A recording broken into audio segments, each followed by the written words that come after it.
should we look at the fact that in America there are advantaged schools and there are disadvantaged schools? What could school be about these days? Above all, it is a passionate place where all forms of education take place that do justice to the root talents and future of all of our children.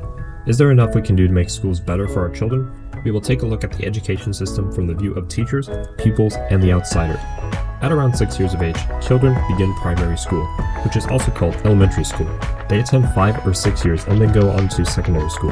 After graduating high school and receiving a diploma, students may go on to college or university, which is also known as higher education. The American schooling system offers a rich field of choices for international students. There's such a variety of schools, programs, and locations that the choices may leave students overwhelmed. As you begin the search for the perfect school, it's important to acquaint yourself with the American education system. Children from a young age develop a talent or skill, so as a parent you should take note of this. Most parents only want what is best for their kids, but it is also why most kids drop out of high school. To keep your child interested in educating themselves, look at what they love, developing their talents so that they grow up and enjoy their line of work. The time children spend in school is the most developmental year and is valuable. There are some things that you should be taught in school. Some would say kids should learn them at home, but I disagree. Getting these ideas from schools is the only way we will make sure that all students get this information, especially kids who come from broken homes or homes where parents are too busy to teach their kids. Therefore, they depend on the school system to help their children in their future. Teach kids how to avoid debt, which will help them teach kids how to avoid debt, which will help them so much in their future. That is one of the ways we can better our schools with financial studies. Kids can learn how to avoid debt, how to save and invest, and I know there are some schools that teach this. You may have even learned this in your school.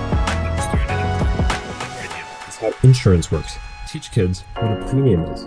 Teach the kids how it works before the insurance salesman starts talking to them. Once we reach them, that is actually the time when they think they know how it works, and an insurance salesman is the most dangerous teacher. They need to learn different types of insurance, how it works, and when they will need them.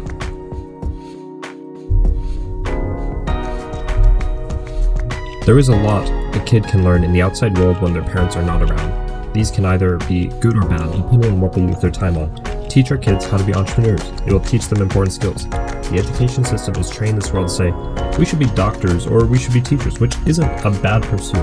But we are missing so much because nobody says, hey, let's do something completely different, something that is new and will change the world. I know entrepreneurship isn't something that can be taught, and entrepreneurs usually drop out of schools, but how many kids would stay in school if they were actually taught how to do something besides the norm? I'm just throwing my thoughts out there. I don't want to get sued by anybody. Think about it. Our kids are the next generation. They are the future, so develop their skills, develop their mindset, develop whatever it is they are good at. There are some kids that are not so fortunate. They can't afford to go to private schools or university. With the pandemic, most kids do homeschooling, so maybe we should make education cheaper. Maybe we should invest in our future. Don't you think so? We might be able to look into these factors right now. Free education might reduce the quality of education.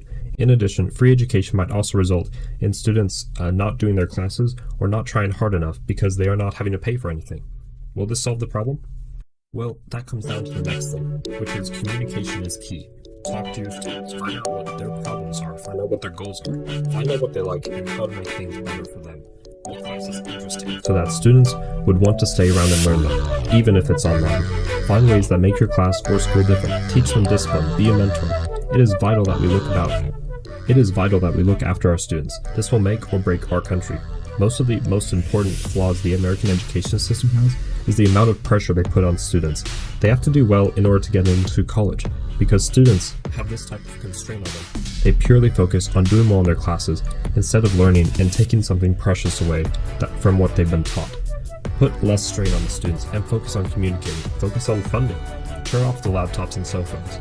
Kids nowadays are always on technology. They're heavily dependent on it for entertainment and educational purposes. Instead of giving thought or thinking for themselves, the first intuition is to Google and search for the answer without thinking about it first.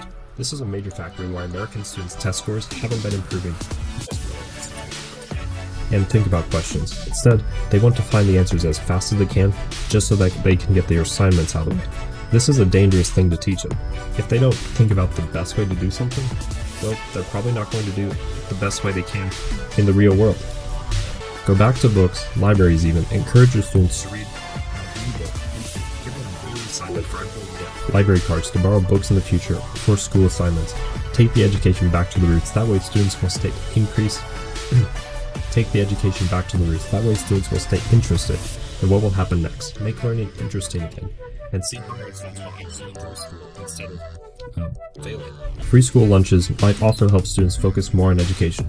And not so privileged kids depend on the cafeteria to boost their mental state. Imagine working 9 to 10 hours a day without food. Good luck.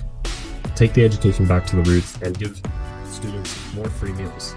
The not so privileged depend on these meals to boost their mental state. During the 2020s, the United States Department of Agriculture previously authorized free schools for meal. For the 2020 to 21 school years, they provide free meals for kids younger than 18 years old through to June 20, 2022. Last year, up until now, some challenges, even though parents are used to juggling multiple roles and responsibilities. The COVID-19 pandemic affected us all. With balancing responsibilities at home and work, parents are helping these children with virtual learning too. The free meal program will help a lot of our kids. One thing I can say is a good thing. It will help our kids. It will keep our kids healthy and full of energy. Students who participate in these programs consume more milk, fruits, whole grains, and vegetables during meal times. These meal kits will be of no charge and a great way to help during the pandemic with families struggling financially. Nobody planned or thought a situation would turn out the way it did. We can't blame anyone. Free and reduced price school meals will help about 11 million children in America who live on food stamp homes before the coronavirus pandemic. So as a result of such meal plans, working poor people can now receive the help they need to feed their children. We need to take care of the next generation. If we can go back to the education system with 12 million children who took their global test, known as the Program for International Student Assessment, were not able to complete the most basic reading, science, and mathematical tasks. Take a look here. Over the past decade, there has not been much improvement in the educational system. In the US, you can still predict quality schools just because of their zip code. The quality of education should be free for all. Education should be free, and why should we pay for it? Colleges are expensive, partially because of the high salaries earned by administrators, and the average American will pay about $20,000 to $46,000 per year of college for a student. That is why many students face financial limitations when it comes to attending colleges. It's the high rate of pay for people who don't directly affect the education quality. Education is a vital part of our life, and it should be free. It helps to positively impact the society overall. If students are educated, they can solve problems faster, which means the future society can progress at a faster rate. That is something to look at. People with education can better understand their society and economic conditions, and so they can be more likely to participate in politics and improve the country. Also, the number of students who get free education means the number of employable people for high-skilled jobs increases, which means more people will join the workforce, which could help lessen the wealth gap between the low, middle, and high-class individuals, assuming that the tax rate changes slightly. Students graduate with a massive amount of debt, and they will likely add to that debt with a massive interest. As such, it can take years, decades even, before they manage to dig themselves out of that debt, just to keep growing daily. If students graduate without debt, that could accelerate their ability to learn, save, and spend. They will help to stimulate the economy. With increases in consumer spending, there is more requests, more demand in spending goes back to higher demand in the workforce, meaning more opportunities for employment. It is good growth in our economy. That is how we build our economy and our country for a better and brighter future. A simple thing is free education. The fear of debt can scare students, and they can avoid school entirely. But if education was free, or even greatly reduced like in other countries, and debt wasn't a reality, then the young kids will feel more motivated to go to school. When students are not worried about school tuition, they can focus better on their studies. Students don't have to worry about how they will pay them back later, because that is why they go to college. If you go to college, you're going to learn to pay back society with your knowledge. The knowledge you learn in school will translate to higher incomes, higher tax revenue, and just a better society to live in. This great debt will add stress and can heavily impact their focus in times when they are supposed to be learning. Since affordability is an issue for people to attend college, the playing field is not always alike. There are a lot of bright minds in the world that come from low-income housing that shouldn't hold them back from continuing their education. If the opportunity was equal in attending schools, then everybody would have a chance to go.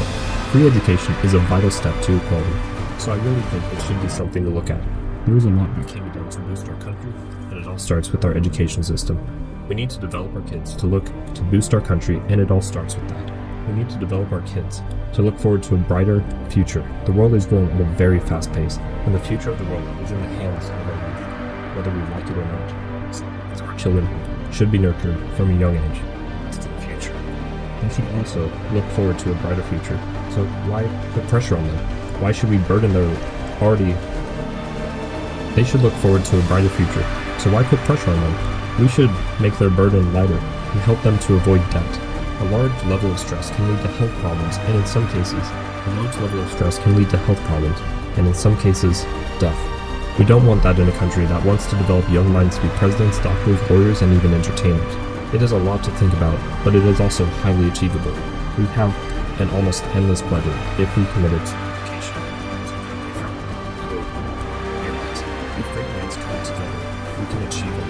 So think about the future. Think about what can help build this world. I get it that money for free education will have to come from somewhere. Taxes will be increased, we might have to go further into debt. The CAC funding will have to come from somewhere. But like I said, if great minds come together, anything can be achieved. Stay blessed.